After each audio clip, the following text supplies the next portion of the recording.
You know you can't fool Mother Nature. The instinct wins every time. Your spine sitting up a little straighter. When your eyes lock on mine. And I think... Bonjour à toutes et tous, aujourd'hui on va prendre un café avec Vincent Kobe. Vincent il succède à Linda à la tête de Citroën. Bonjour Vincent. Bonjour. Et bienvenue chez vous. Merci. Vincent, il y a deux questions existentielles avant de commencer l'émission. Vous me faites peur. Thé ou café? Café. Café. Et surtout alors, grande question, quel mug vous choisissez? Alors il y a quand même un Il y a peu le choix, l'embarras du choix. il y a le choix, il y a même une autochenille. Il y a même une autochenille, il y a même le scarabée d'or. Non, on va aller pour 2 chevaux.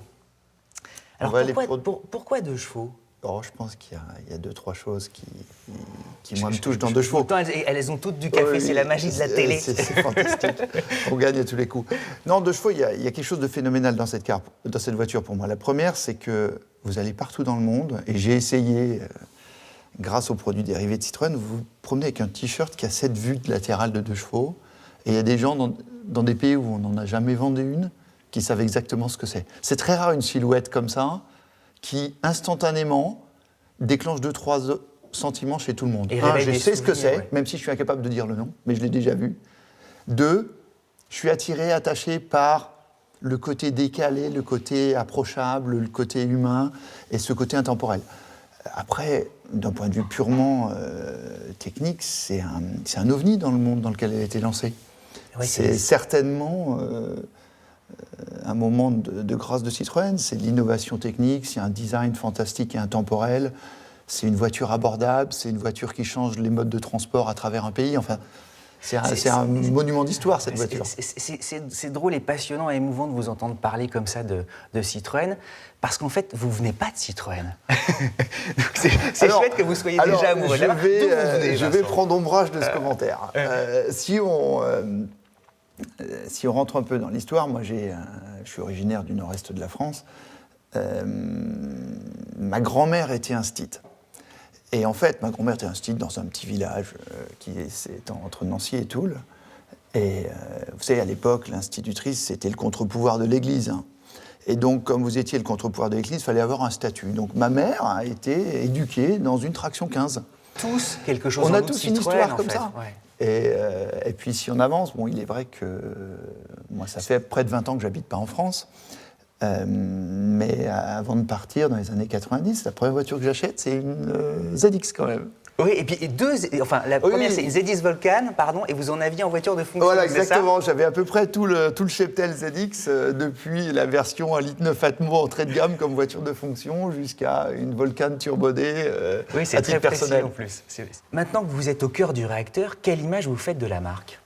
Alors ça, c'est assez rigolo. Et en fait, il faut aussi le remettre dans une certaine perspective. Moi, j'ai passé, on va dire, pour faire simple, 20 ans de ma vie en France et 25 des 30 dernières années à me balader à travers le monde, principalement en Asie et en Amérique du Nord. Moi, j'ai quitté donc, un Citroën innovant, décalé, des DS, des CX, des ZX, des AX, et puis aussi un Citroën qui par moments se cherchait.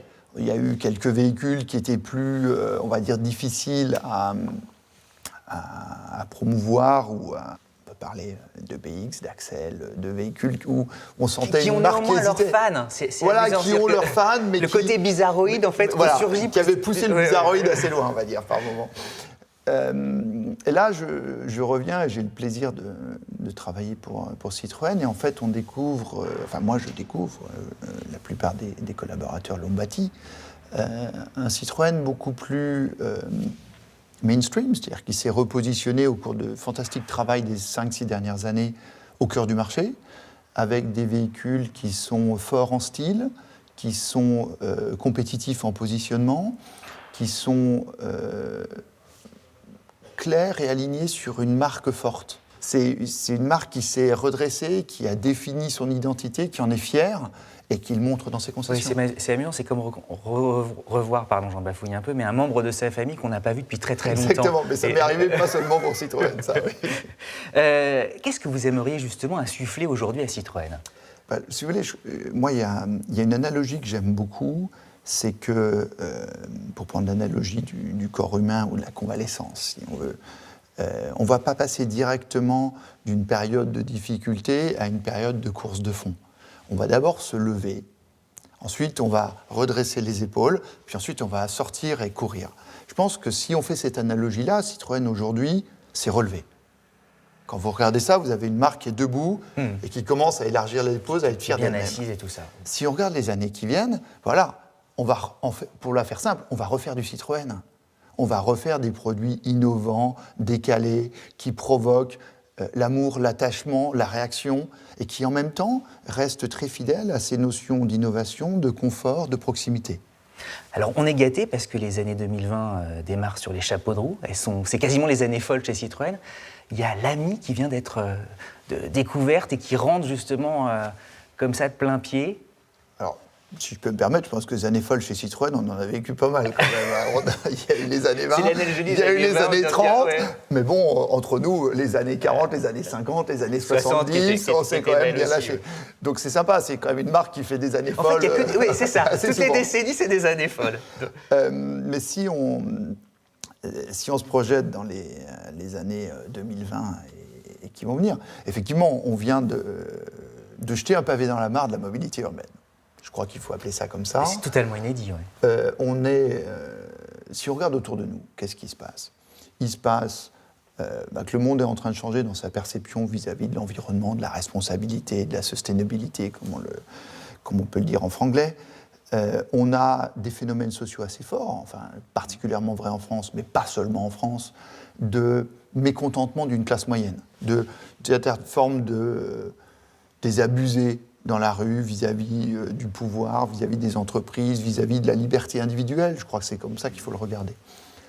Et puis on a des villes qui deviennent des lieux de contraintes entre le trafic, la pollution, les règlements, l'urbanisation, et ainsi de suite. Et là, qu'est-ce qu'on vient de faire ? On vient de dire, vous savez quoi ?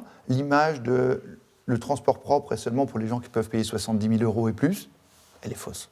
Elle n'est pas fausse d'un peu, elle est fausse d'un ratio de 10. On va vendre des voitures, des véhicules, des modes de transport qui vont s'échelonner dans une gamme de prix, et ça commence par un objet de mobilité qui vaut 7 000 €. Mais en dessous de ça, c'est non seulement ça vaut ça, mais en fait, vous pouvez vous l'offrir ou l'offrir à vos enfants pour l'investissement initial d'un scooter, la mensualité d'un téléphone portable, et vous avez un objet qui est clos, qui est chauffé, qui protège votre environnement et qui vous permet de vous déplacer en ville de façon totalement électrique, avec une facilité de rechargement absolue. Donc là, à la Citroën, on prend le problème, on le met sur sa tête et on dit soyons sérieux. La liberté individuelle, c'est important. Et puis c'est un nom qui était dans le patrimoine de Citroën. Ah, ça c'est rigolo. Et aussi, puis en plus, ça parle à la planète entière. C'est un ami, c'est un copain, Ouais. Ça, c'est là, on sort du produit ou des enjeux de transport, on parle de marque, de nom. Si on sort de l'automobile, il y a un nom que je trouve très intéressant, il y a un opérateur de téléphonie en France qui s'appelle Orange. Vous voyez, c'est un coup fabuleux, ça. C'est-à-dire, vous prenez quelque chose qui est dans n'importe quelle cuisine et vous le transformez dans votre nom commercial. Ouais, ça n'a rien à voir avec la téléphonie, mais c'est génial. Et effectivement, dans le patrimoine de Citroën, il y a ce nom, à mon avis, sous-utilisé dans l'histoire, on a une voiture qui s'appelle Ami. Et qui est très attachant, en fait. Le mot, naturellement, est quand même assez... Ça peut difficilement définir mieux le côté approchable, membre de la famille, chaleureux de Citroën. Alors, il y a l'Ami, mais il y a autre chose aussi. Elle est comment, la C4 ? La nouvelle C4. La nouvelle C4. Ça, on va revenir à ce que je disais tout à l'heure. On a remis la marque debout et fière. Maintenant, on va repousser le curseur pour faire un peu plus de Citroën. De Citroën au sens prendre un problème et apporter une réponse décalée, plus humaine, plus innovante, plus confortable. La nouvelle C4, ça va être ça. Donc elle va vraiment marquer les esprits. Oui, parce qu'on est dans un segment, le segment C, qui est le cœur du marché européen, qui est un segment sur lequel Citroën a une crédibilité et des clients existants énormes, et où, si vous regardez dans la rue, on ne va pas citer nos compétiteurs, mais c'est quand même un peu toujours la même chose. des voitures qui vont faire, allez, 4,30 m, qui vont pas Oui, être très hautes. chaque qui vont être un peu segment, larges. c'est- Alors là, on innove, c'est- on met 3 cm de plus en largeur, par exemple, vous voyez. Non, mais je le dis avec ce sourire, mais c'est un segment sur lequel il n'y a pas eu beaucoup de changements. Et en fait, la prochaine C4, je ne vais pas vous la dévoiler, on va quand même vous faire attendre un peu. Elle arrive quand alors? Elle va arriver en prise de commande à partir de juin, elle va arriver visible à partir de septembre-octobre et on va la lancer quelques semaines, quelques dans mois à les attendre, ventes quoi, en fin ouais, d'année. Qu'est-ce qu'on a fait? On a pris ce besoin légitime, on va dire, d'une famille moyenne, d'avoir un véhicule relativement spacieux avec lequel vous pouvez faire des longs trajets. On parle du seul véhicule dans la famille, on parle aussi de véhicules professionnels. C'est un usage assez mixte, très contraint, parce qu'il y a une velléité d'espace, de confort, de volume de coffre, mais en même temps, ça doit être compact, ça doit être abordable. C'est vraiment un besoin assez étrange. Enfin, étrange non, mais particulier. Non, mais il y a un besoin fonctionnel. Et on lui a réel. apporté, très bien. Mais quel est le besoin supplémentaire? Un besoin supplémentaire de visibilité, de confort, d'accès. Et ça donne un véhicule qui, en plus, lance une nouvelle identité de style. Donc, c'est vraiment Ah oui, intéressant. donc il y a beaucoup- Oui, on va apporter, à mon avis, un œil très différent sur ce segment. On va terminer par un mot de business. Les chiffres sont bons, hein, il faut s'en féliciter. La croissance de la marque, c'est 2 à 5 fois le marché. Néanmoins, la marque, elle est peut-être trop européano-centrée. Et l'objectif, ce serait peut-être essayer justement d'insuffler plus d'internationalisation. Je crois que quand on parle business, il faut toujours être factuel et rationnel, raisonnable. Les 5-6 dernières années, une fois de plus, comme je disais, ça a été remettre la marque debout, forte. Ça a été fait au travers des produits, au travers du style, au travers de l'environnement de vente, au travers de la remarquable, communication, d'ailleurs. ainsi de suite. Il y a une continuité, une logique, une force de ce travail qui est tout à fait admirable. Et dans tous les... Dans tout- Voilà. Et donc, ça a 2 aspects très forts sur le business. Le premier, c'est que dans les pays où nous sommes historiquement présents et forts, ça a boosté notre performance. Sur 5 ans, en Europe, on fait plus 30%. On est la marque qui croît le plus l'année dernière en market share, en volume. Dans les 5 plus gros pays d'Europe, on fait entre 2 et 10 fois la croissance du marché. Donc, la performance, elle est substantielle. Après, l'autre aspect de la reprise en forme de la marque, c'est dans les pays où on a des difficultés, rationaliser notre offre pour reconstruire une fondation et repartir. À ça, vous rajoutez des complexités qui sont, on va dire, pareilles dans toutes les marques du groupe PSA, que sont l'Iran ou la Chine. Donc, une des conséquences, c'est qu'effectivement, on a cru, on s'est renforcé en Europe, on a eu des résultats variés en dehors d'Europe. Au Brésil, ça s'est très bien passé. Au Japon, ça s'est très bien passé. On va lancer en Inde et j'espère que ça va bien se passer. En Afrique, Moyen-Orient, ça s'est bien passé. En Chine, en Iran, ça s'est pas très bien passé. En Argentine, le marché s'est Pour effondré. un contexte Donc, qui était aussi difficile pour... donc pour on tout le monde. est 85% Europe dépendant, ce qui est trop.